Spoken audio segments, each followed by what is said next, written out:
You're watching the VLGA Connect Summer Series Best Of collection. We're looking back on some of our more memorable episodes from the 2021 season.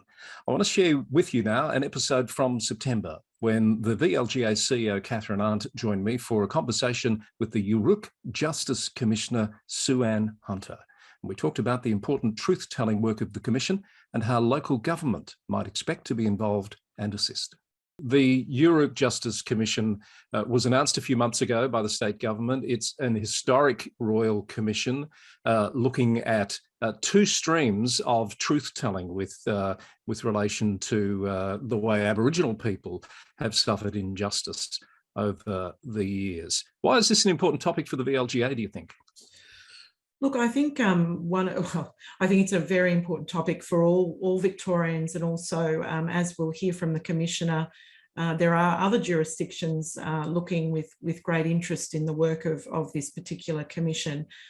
From the VLGA's perspective, of course, the local government sector is closest to the community, and part of the work of this commission will be to consult with the community, both Aboriginal people in the community, but also non-Aboriginal people. Local government will have a role to play in potentially facilitating some of those conversations, but also connecting the work that it does with those members of the community that are First Nations people and Aboriginal Victorians. It also does and will inform the treaty making process that local government is very interested in, I guess, understanding more about.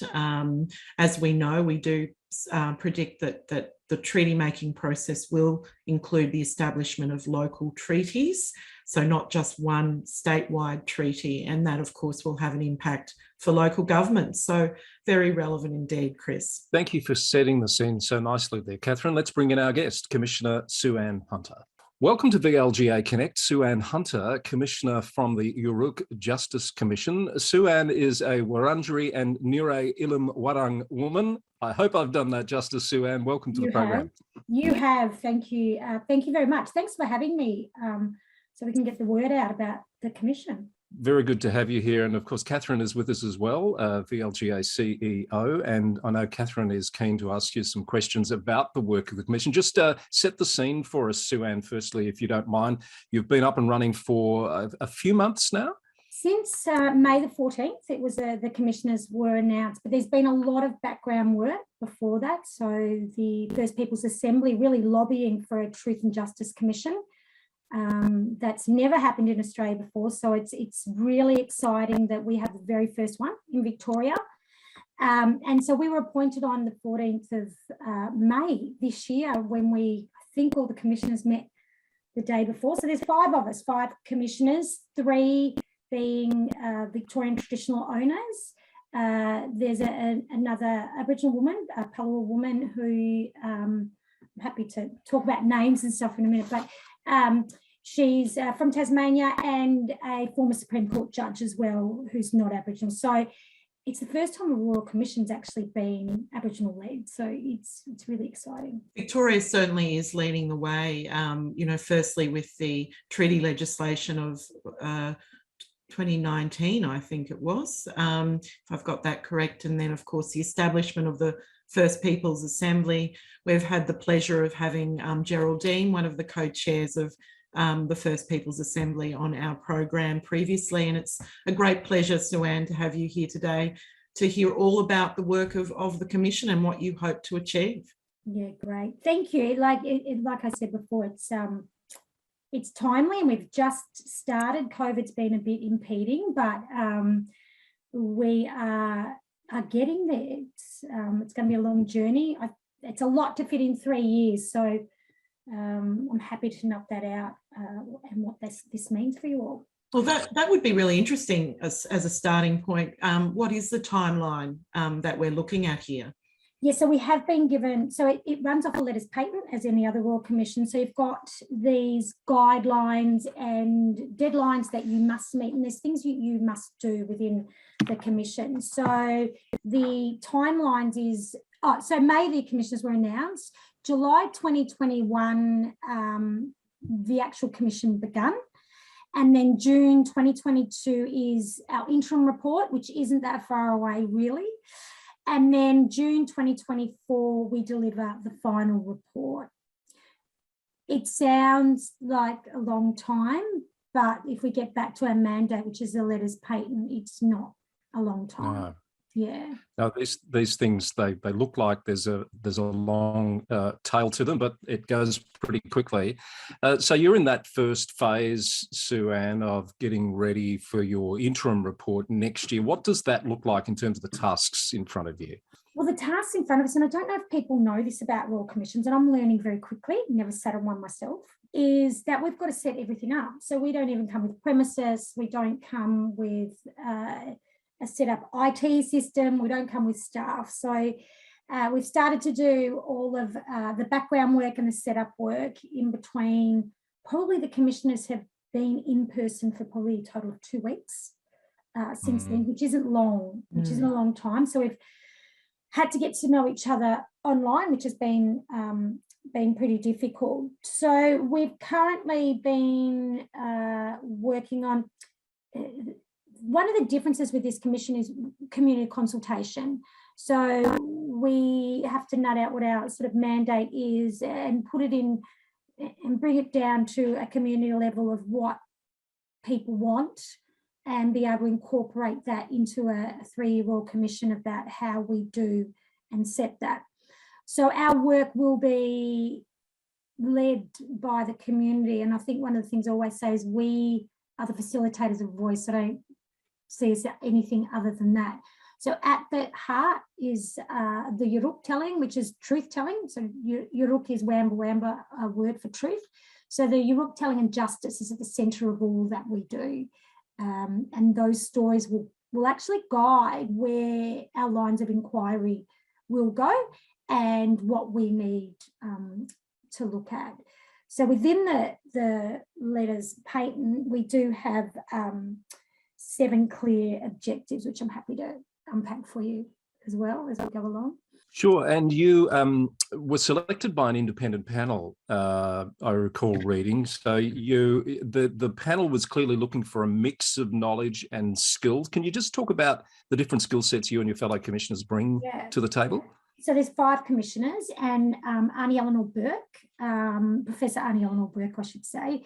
And I you have to throw in a commissioner now. So Commissioner Professor Arndt Burke, I'm not sure which order that comes in. She's the chairperson of the commission, and she's a wamba wamba woman and comes with years of experience in academia and amazing. Even in a short time, I've learned a very lot of Arnie Eleanor.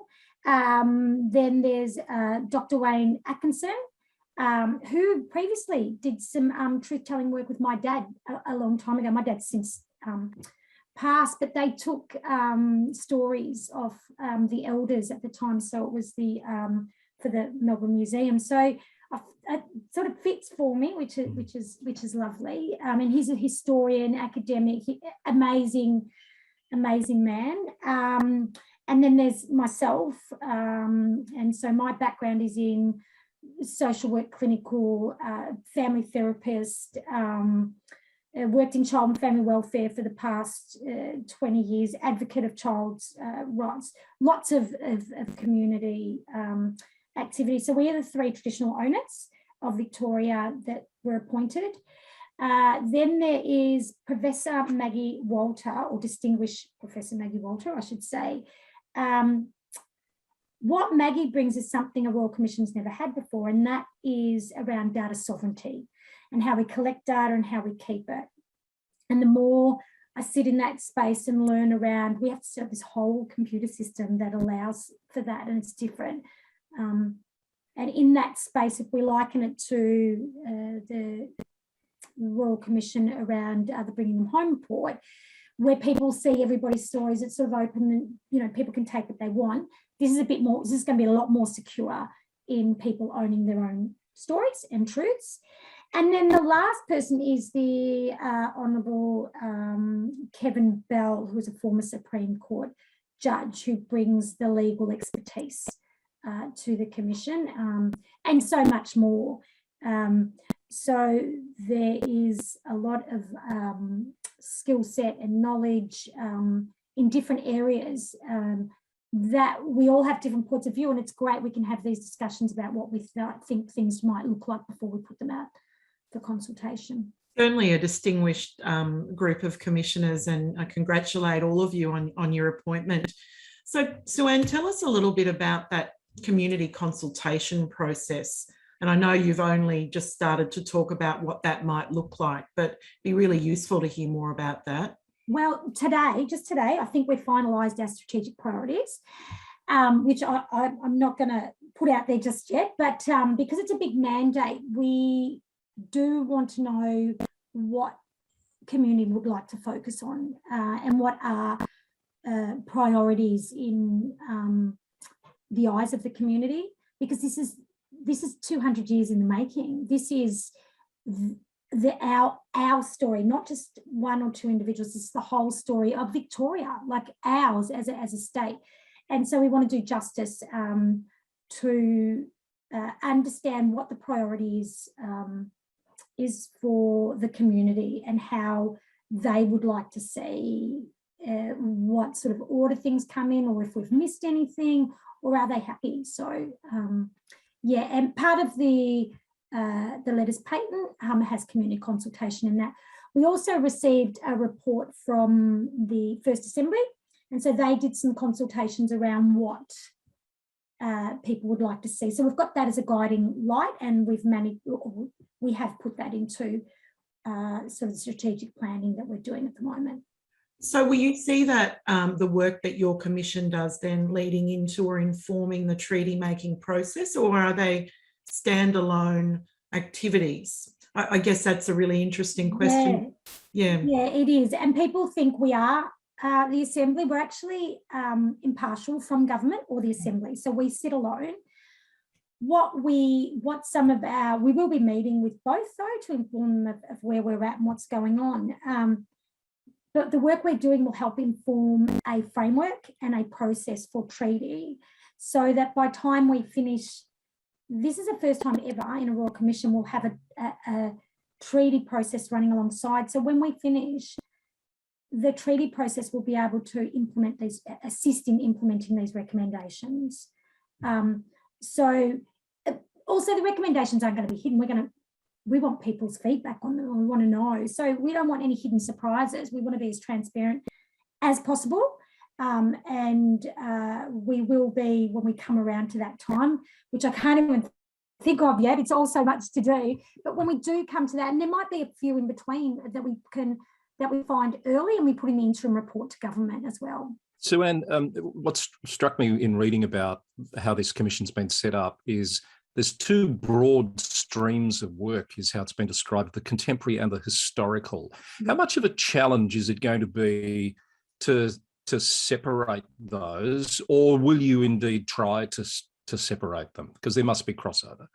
There will be crossover, and I think this is the challenge. Do you do the commission on a timeline, or do you do it thematically? Everything connects. And part of the piece that we have is the establishment of official public record. And so how we establish that record will link everything. They aren't separate. They run into each other, and the ongoing injustices are same but look different. And so we will unpack what that means and what that looks like. So it's a long time. So it starts in the letters patent say 1788 to contemporary. I guess we have to draw a line at where contemporary starts, which we're discussing at the moment, to where history is, because you have to draw a line. And I don't know if there is any theory behind where you draw that line or what that means, but there will be a line drawn, but it doesn't mean that they won't overlap. Quite a mammoth task that the Commission has. Yeah. And look, the enormity of it and the responsibility of it is not lost on us in any way, shape or form. I feel like I'm living at my Zoom computer at the moment, but these it's just amazing to be able to have these rich, full discussions with people without having to filter anything, or we want truth coming forward. We want the bare bones of it, and people have been I think we're setting the tone in the Commission that we can have these discussions without people feeling guilty or people feeling sad, because let's remember, it's not just the trauma, it's the resilience of our people, it's the survival, and there's rich stories in there that we can take back as well. So there's both sides. Yeah. I wondered about that aspect of it, because I've heard it described a couple of times as it's going to be confrontational for people. How much of your thinking so far has been how you manage that aspect of the material that you're going to be dealing with?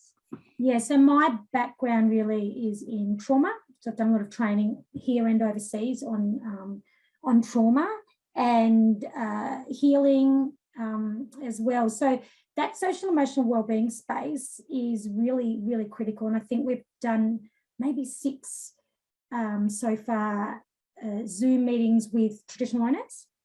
And that's been one of the biggest questions, how we're going to support people. We have our social emotional wellbeing directive that starts next week, yay. And so we'll be mapping and nutting out. The one thing that I'm very clear on is we have before, during and after around that social emotional wellbeing space for not only staff, not only people that come forward and community, but staff or anybody that interacts with the Commission. And there is going to be stories, horrific, sad stories. And we need to make sure that everybody is in a space that they're able to process and take on board, because how do you analyse all this data? And it's data, really. The stories are our data, if we want to put it that way. How do we analyse that if we're overcome with grief and sorrow? So we need to make sure that everybody's looked after. So, SueAnne, mindful that our audience is primarily local government, how do you see, if at all, local councils perhaps being a part of this, or your work intersecting with what councils are doing on a daily basis? I think one of the things we have to remember in the Commission is that there may be notice to produce to some of the councils. So being prepared for that, that there may be something in your area that's uncovered that we want to investigate further. I think if they aren't already, understanding the rich history that's in their areas, what does that mean? What does it look like? Do staff know the local history? Do they know, like looking at a little bit further? And also being, if there's stuff that's not right, how do you make that right within your own area? And what does that look like?